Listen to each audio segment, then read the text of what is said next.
Assalamualaikum warahmatullahi wabarakatuh. Selamat datang di channel Tarbus TV. Pada video kali ini saya akan membacakan untuk Anda buku yang berjudul Zero to Hero karya Sholikin Abu Izzuddin bagian ke-11.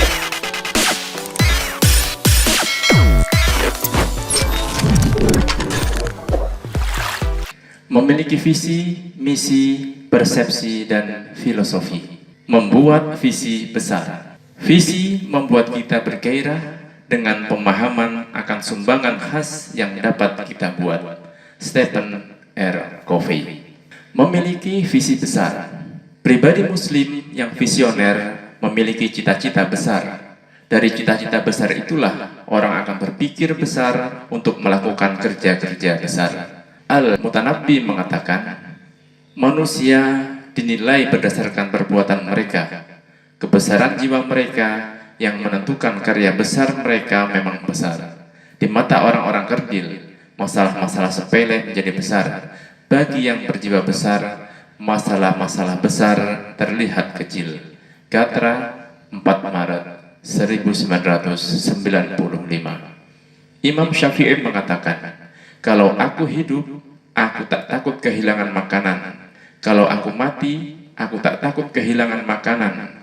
Jiwaku, jiwa yang merdeka, yang melihat kelemahan sebagai kekufuran. Syekhul Islam Ibnu Taimiyah mengatakan, apa yang dilakukan musuh-musuhku terhadapku, surgaku ada dalam jiwaku. Jika mereka memenjarakanku, maka itu adalah masa penyepianku dengan Tuhanku. Jika mereka mengasingkanku ke suatu tempat yang jauh, maka itu masa pengembaraan bagiku. Jika mereka membunuhku, itu adalah kematian yang semoga menjadikanku sebagai syahid. Demikianlah orang-orang besar. Mereka memiliki visi besar, pandangan yang besar, persepsi yang benar, langkah yang tegar, ide-ide yang selalu segar, amal-amal tumbuh mengakar menjadi kontribusi menjadikan dirinya besar.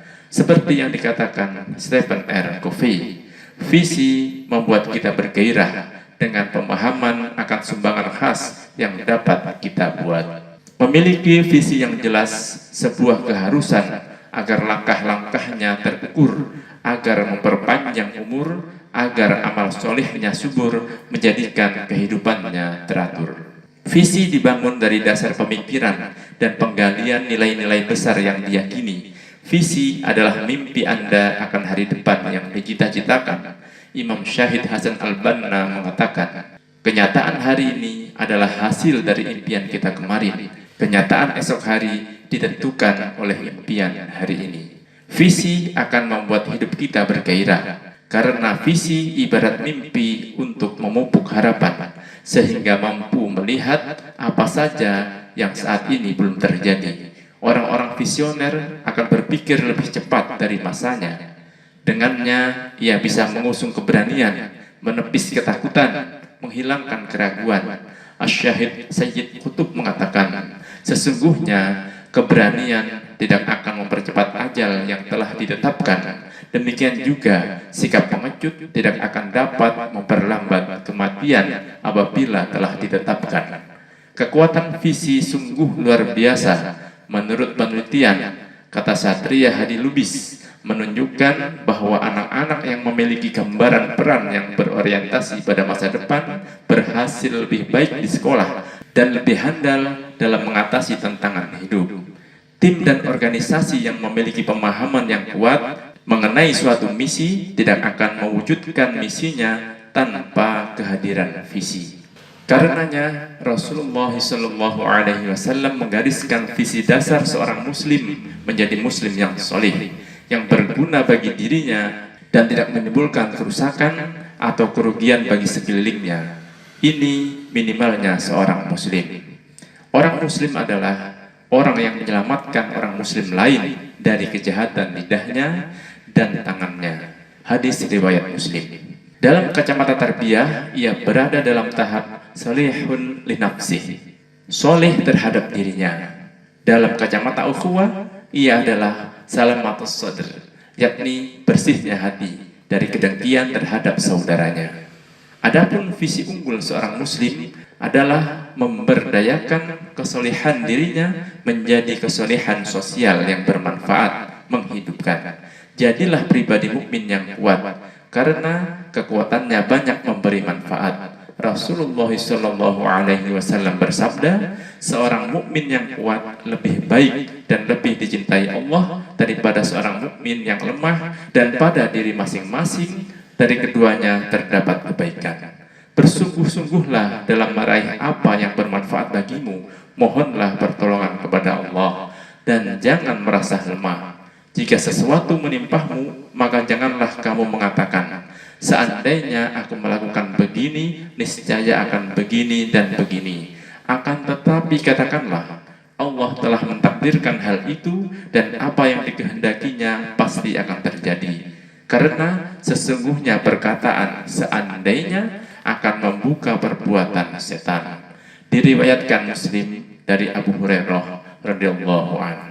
Rasulullah SAW bersabda, sebaik-baik manusia adalah yang paling bermanfaat bagi manusia lainnya. Sebaik-baik kalian adalah orang yang panjang umurnya dan baik amalnya. Sebaik-baik manusia adalah yang paling baik akhlaknya. Sebaik-baik kamu adalah orang yang mempelajari Al-Quran dan mengajarkannya kepada orang lain. Miliki misi diri. Misi menurut Satria Hadi Lubis dalam buku Breaking the Time adalah kristalisasi nilai-nilai azas hidup, intisari, dan menjadi dasar kepribadian. Ketika misi digunakan dalam lingkup individu, misi berarti kristalisasi nilai-nilai yang diyakini kebenarannya oleh seseorang. Misi ada dua, misi positif dan misi negatif. Setiap orang memiliki misi sesuai hasil kristalisasi nilai-nilai hidup yang diyakininya. Untuk dapat diusung dengan jelas, maka misi yang positif disyaratkan memiliki ciri-ciri sebagai berikut. Luhur ideal. Ia bersumber dari nilai-nilai universal yang berasal dari Allah. Fleksibel. Tidak terlalu kaku dan memberi ruang bagi perubahan-perubahan untuk mencapai tujuan. Menarik. Misi mampu memotivasi penyandangnya untuk senantiasa mempertahankan dan menjalankannya, memberikan optimisme dan harapan daripada kekhawatiran. Spiritual, non-materi dan abstrak, jelas dan singkat. Misi hidup harus jelas. Ia mampu memberikan jawaban dari mana, hendak kemana, dan untuk apa ia hidup di dunia ini. Mari berkaca pada salafus soleh dalam mengusung misinya. Mereka mengukir prestasi mulia karena misi mereka mulia. Misi Umar bin Khattab radhiyallahu anhu ketika menjadi khalifah. Kalau saya tidur di siang hari, berarti saya mengabaikan hak-hak rakyat. Kalau saya tidur di malam hari, berarti saya mengabaikan hak saya untuk beribadah kepada Allah. Misi Rib'i bin Amir. Ketika memasuki istana Rustum, kami diutus untuk memerdekakan manusia dari penghambaan manusia atas manusia menuju penghambaan manusia terhadap rohnya manusia. Membebaskan manusia dari penjara kesempitan dunia menuju keluasan akhirat. Dan membebaskan manusia dari kezaliman dan kekejaman menuju perdamaian dan keadilan Islam. Misi Umar Mukhtar melawan kolonialisme Italia. Mereka boleh mematahkan pedangku, tetapi sekali-kali kebatilan yang mereka usung tidak akan dapat mematahkan kebenaran yang aku bawa. Misi Imam Syafi'i. Kalau saya hidup, saya tidak pernah kehilangan makanan. Kalau saya mati, saya tak pernah kehilangan kuburan. Cita-citaku adalah cita-cita seorang pemimpin, dan jiwaku adalah jiwa yang merdeka dan melihat kerendahan sebagai kekufuran. Misi Asy-Syahid Sayyid Qutb. Sesungguhnya keberanian itu tidak akan mempercepat ajal, karena ajal telah ditetapkan. Sesungguhnya sikap pengecut juga tidak akan memperlambat ajal apabila sudah datang waktunya. Misi Imam Ahmad. Suatu saat Imam Ahmad ditanya, kapan seseorang hamba bisa istirahat? Beliau menjawab, ketika kakinya menginjak surga. Itu adalah beberapa contoh misi besar orang-orang besar. Mereka orang-orang biasa sama seperti kita. Mereka menempuh jalan menjadi besar melalui cara-cara yang tak biasa, melewati ujian yang luar biasa sehingga prestasinya pun luar biasa. Itulah mereka, kita pun bisa, yakinlah, menemukan filosofi diri. Kini saatnya menemukan filosofi diri yang tepat dan sesuai dengan diri Anda. Tak usahlah yang sulit-sulit atau berbelit. Cukup ambil filosofi sederhana tapi hasil mengena. Bisa singkat dengan prestasi akurat. Boleh yang mudah dengan hasil yang wah. Banyak cara mengambil filosofi, yakni dengan menarik hikmah dan ibroh dari apa-apa yang ada di sekitar kita. Misalnya dari lingkungan terdekat kita. Air misalnya, itu bisa menjadi sarana pembelajaran. Di dalam Islam, air memiliki banyak pelajaran. Misalnya, fungsi air yang beraneka ragam merupakan inspirasi untuk menjadi seorang muslim yang memiliki aneka peran. Silahkan temukan fungsi air yang sebanyak-banyaknya dan temukan kekuatan darinya. Air sebagai alat bersuci punya dua syarat, yakni tohurun dan mutahharun.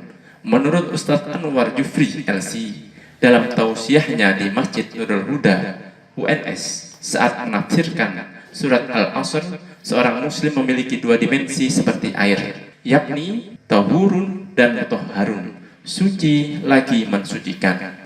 Dalam surat Al-Asr, Allah Subhanahu wa taala berfirman, "Demi masa sesungguhnya manusia benar-benar dalam kerugian kecuali orang-orang yang beriman dan beramal soleh, yang selalu nasihat menasihati dalam kebenaran dan selalu nasihat menasihati dalam kesabaran." Ada filosofi di sini. Setiap manusia benar-benar akan merugi, bangkrut, muflis atau pailit apabila tidak memperhatikan waktunya. Agar tidak merugi, beliau membagi surat Al-Asr menjadi dua sisi. Satu, kapasitas internal, yakni solihun linafsihi, menjadi solih bagi dirinya sendiri, yakni menjadi solih dengan iman dan amal solihnya, itu minimal. Seseorang sebelum mampu menebar manfaat bagi orang lain harus selamat dan mampu memberikan manfaat bagi dirinya seperti air. Ia harus suci, suci zatnya, suci sifatnya. Seorang muslim adalah yang menyelamatkan muslim lain dari kejahatan tangannya dan lisannya. Dalam Al-Quran, hal ini Allah tegaskan. Apakah kamu menyuruh orang lain berbuat baik sementara kamu melupakan dirimu sendiri, padahal kamu telah membaca Alkitab? Apakah kamu tidak berpikir? Al-Baqarah ayat 144. Karena sungguh besar kemurkaan Allah apabila kamu mengatakan apa yang tidak kamu perbuat. Quran surat As-Saff ayat 4. Hasan Al-Banna mengingatkan, aslih nafsaka wada'u ghairaka. Perbaikilah dirimu, kemudian serulah orang lain kepada kebaikan. Karena orang yang tidak memiliki sesuatu, maka ia pun tidak bisa memberikannya kepada orang lain. Faqidus syai' la yu'ti. Di antara kapasitas internal yang mestinya dimiliki setiap muslim agar layaklah disebut sebagai muslim sejati adalah bersih akidahnya, benar ibadahnya, mulia akhlaknya, kuat fisiknya, berwawasan luas, mampu berusaha, mampu menjaga hawa nafsunya, mampu mengelola urusannya, dan dapat mengelola waktunya dengan baik.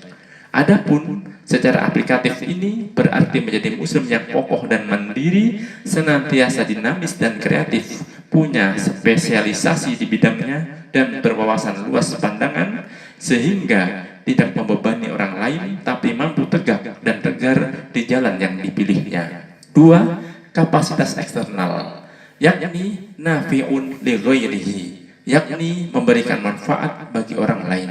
Bentuknya nasihat menasihati dalam kebenaran dan nasihat menasihati dalam kesabaran. Orang menyebut ini peran sosial atau kesalehan sosial. Ini muncul bila setelah berhasil meraih soleh spiritual bagi dirinya. Misalnya orang sholat, bagaimana sholatnya mampu mencegah dari perbuatan keji yang menjijikkan dan mungkar yang menyesalkan. Atau orang zakat, bagaimana ia mampu mensucikan hartanya sekaligus memberdayakan umat sekelilingnya dan mengentaskan kemiskinan umat. Atau haji, bagaimana sepulang haji seseorang lebih memiliki rasa syukur dan ketajaman nurani untuk peduli. Alhamdulillah, saya diberi nikmat haji ini, semoga orang lain pun bisa menikmati. Saya ingin membagi nikmat ini, bahkan bila perlu menghajikan orang lain.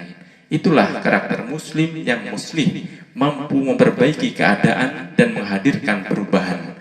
Ia seperti keran air yang menjadi pintu rizki dan kebaikan bagi orang lain. Semakin besar outputnya, maka akan semakin besar pula input yang akan diterimanya dari Allah. Semakin banyak berupaya memberi, maka Allah akan menggantinya dengan yang lebih besar lagi. Kuncinya ikhlas meraih ridho Allah. Bila kita berpikir untuk memberi seperti air, maka kebaikan akrab menyertai. Hidup pun lebih bisa dinikmati, seperti Umar bin Khattab yang bisa nyenyak tidur di bawah pohon kurma karena dunia tidak lagi menyibukkan hati. Demikian satu contoh saja filosofi yang saya kemukakan tentang air. Sekedar tawaran, penulis suguhkan beberapa filosofi yang bisa digali melalui proses tarbawi yang kita lalui. Hal ini beberapa kali penulis sampaikan dalam training-training motivasi. Di antaranya adalah air, tahurun wa mutahharun, mencuci paling bersih. Pohon mangga, mereka melempari pohon dengan batu, kubalas dengan buah. Pohon kurma, kokoh, cerdas, manfaat. Pohon pisang, selalu produktif, menghasilkan karya.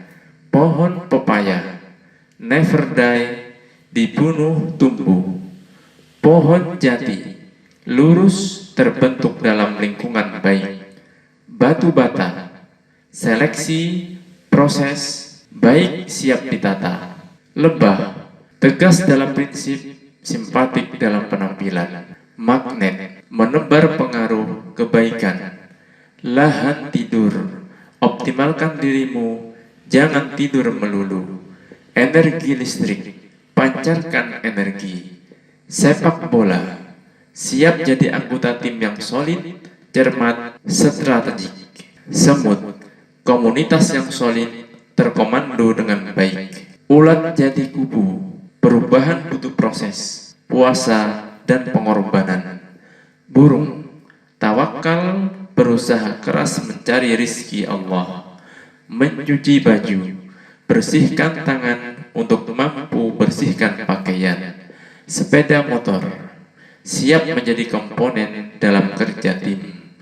Tali temali, siap berkorban meski terikat demi kekuatan dahsyat. Roda-roda arloji, terus bergerak untuk beri manfaat meski tak nampak. Selanjutnya, silahkan Anda melakukan kontemplasi untuk menemukan diri Anda, karena hal itu tentu akan lebih nikmat. Seperti yang dinasihatkan Ali bin Abi Thalib di hadapan putranya Al-Hasan setelah Abdurrahman bin Muljam menikam beliau. Duka Al-Hasan disambut Ali bin Abi Thalib dengan memberikan nasihat berharga. Wahai anakku, camkan 4 hal dan 4 lagi dariku. Apa itu wahai ayah? Tanya Al-Hasan. Kekayaan yang paling berharga adalah akal. Kefakiran yang paling besar adalah kebodohan. Sesuatu yang paling keji adalah sikap ujub, bangga diri. Kemuliaan yang paling tinggi adalah akhlak yang mulia. Demikian Sayyidina Ali menasihatkan. Lalu 4 yang lain lagi apa wahai ayah? Tanya Al-Hasan. Janganlah engkau bergaul dengan orang bodoh, karena ia akan memanfaatkan dirimu demi bahayamu. Janganlah engkau bersahabat dengan seorang pendusta, karena ia akan mendekatkan yang jauh dan menjauhkan yang dekat kepadamu. Janganlah engkau bersahabat dengan orang bakhil, karena ia akan mengabaikanmu saat kamu membutuhkannya. Dan janganlah engkau bergaul dengan orang yang suka melakukan dosa, karena ia akan menjual dirimu dengan harga yang murah. Begitulah, kinilah saatnya menemukan filosofi hidup kita, menetapkan komitmen kita, menapaki langkah kita, dan meraih sukses kita. Mengubah persepsi. Kunci sukses adalah lurusnya persepsi. Bila persepsi terbentuk dengan pemahaman yang benar, jelas dan menyeluruh, apapun persoalan yang dihadapi akan mudah dipecahkan secara tepat. Imam Syahid Hasan Al-Banna menegaskan, fikrah yang sukses ditentukan oleh 3 hal. 1. Orang-orangnya memiliki persepsi yang jelas tentang fikrah tersebut. 2. Orang-orangnya yakin dengan seyakin-yakinnya dengan kebenaran fikrah tersebut. 3. Apabila hati mereka bersatu padu di atas fikrah tersebut. Jika ada gambaran yang jelas, keyakinan yang dalam, dan cinta yang kuat, maka sukseslah fikrah itu. Sebagai muslim kita yakin, komit dan tak ada keraguan bahwa Islam adalah din, agama, pedoman hidup yang digariskan Allah, mencakup seluruh aspek kehidupan untuk seluruh zaman. Ketidakbenaran dan ketidakmenyeluruhan persepsi ini berdampak pada isolasi Islam dari hidup, menimbulkan bid'ah, penyimpangan, khurafat, tahayyul, tradisi jahiliyah, dan kontradiksi di tengah masyarakat. Hidup seperti menyingkap kabut. Kalau belum melangkah terasa gelap, sesudah melangkah akan tersingkap, kegelapan menjadi cahaya. Setiap muslim adalah da'i. Kita punya kewajiban dakwah, menyampaikan Islam secara gamblang. Ini menuntut kita terlebih dahulu memahami apa yang akan disampaikan dengan benar pula. Islam tidak membiarkan manusia memandang sesuatu secara dangkal sehingga menyimpang dari orientasi yang benar dan tersesat dari jalan yang lurus. Al-Quran dan As-Sunnah adalah fondasi dasar untuk membentuk pemahaman, menepis persepsi yang menyimpang dan pemikiran keliru. Karena orang yang melangkah dengan keraguan, maka sebenarnya ia tidak pernah melangkah. Bagaimana melakukan perubahan? Kebanyakan manusia mengira untuk merubah tatanan masyarakat itu bertumpu pada perubahan materi. Materi menurut mereka adalah kunci yang mempengaruhi dan merubah jiwa. Al-fulus yuhyin nufus, wala bil fulus bika manfus. Demikian kebanyakan manusia punya ideologi duit, sebagaimana disinyalir Mas Ridwan yang saya tulis di buku saya, Dahsyatnya Doa Jaim. Memang demikian adanya masyarakat kita sebagai akibat suksesnya kampanye materialisme yang dipropagandakan selama ini. Itulah buah Ghazul Fikri. Bagaimana kita mengubah persepsi ini? Al-Quran justru menekankan sebaliknya. Perubahan rohani dan jiwa adalah asas perubahan yang sesungguhnya. Sesungguhnya Allah tidak mengubah keadaan suatu kaum sehingga mereka mengubah keadaan yang ada pada diri mereka sendiri. Quran Surat Ar-Ra'd ayat 11. Inilah sebenarnya persepsi yang dibentuk oleh Islam sebagai dasar setiap perubahan dan perbaikan serta pembinaan sosial, yaitu usaha yang dimulai dari individu yang menjadikan fondasi bangunan secara menyeluruh. Karena kita tak bisa berharap untuk mendirikan sebuah bangunan yang selamat dan kokoh bila batu bata fondasinya keropos dan rusak. Yusuf Al-Qaradawi, Fikih Prioritas 1996, halaman 241. Ketika hendak merubah kondisi, tentu harus dimulai dari membangun kekuatan jiwa, rohani, dan maknawiyah manusianya. Inilah prioritas kehidupan kita. Rasulullah SAW telah mencontohkannya. Umar bin Abi Salamah radhiyallahu anhu berkata, ketika saya masih kecil di bawah asuhan Nabi Muhammad SAW, biasanya aku mengelurkan tanganku ke berbagai penjuru makanan. Melihat hal itu, Nabi SAW bersabda, "Hai ulam, bacalah Bismillah dan makanlah dengan tangan kanan, serta makanlah dari yang dekat-dekat kepadamu." Hadis riwayat Bukhari Muslim. Nabi SAW memanggil sang anak dengan "Hai ulam", panggilan sayang yang berpengaruh mendalam terhadap jiwa. Rasulullah SAW mengedepankan familiarity dan proximity, kedekatan yang menyentuh jiwa dan merubahnya. Jadi bila ingin sukses, kuncinya harus berani. Hilangkan kata takut dari kamus hidup kita. Berani kaya harus berani miskin. Berani sukses harus berani gagal. Berani unggul harus siap jatuh, berani menang harus siap kalah. Kuncinya berani, jangan takut melangkah dan buang kata terpaksa dari hidup kita. Mengubah persepsi keimanan. Apa itu iman? Di sekolah-sekolah, iman diajarkan sekedar percaya. Akibatnya, pertama, seseorang merasa tak ada konsekuensi dari kata percaya tadi. Beda kalau iman dimaknai sebagai keyakinan yang tertanam. Coba bedakan. Kedua, iman disamaratakan pada semua agama, sehingga semua agama sama, karena sama-sama iman. Semua agama dianggap benar. Ketiga, hilang ruh keimanan dari kehidupan. Tak memiliki kekuatan apa-apa bagi orang yang mengaku beriman. Inikah makna iman yang sebenarnya? Ini tak beda dengan orang-orang Badui yang memahami keimanan sekedar pengumuman identitas dan menampakkan perbuatan. Maka Al-Quran turun untuk meluruskan persepsi tersebut. Orang-orang Arab Badui itu berkata, "Kami telah beriman."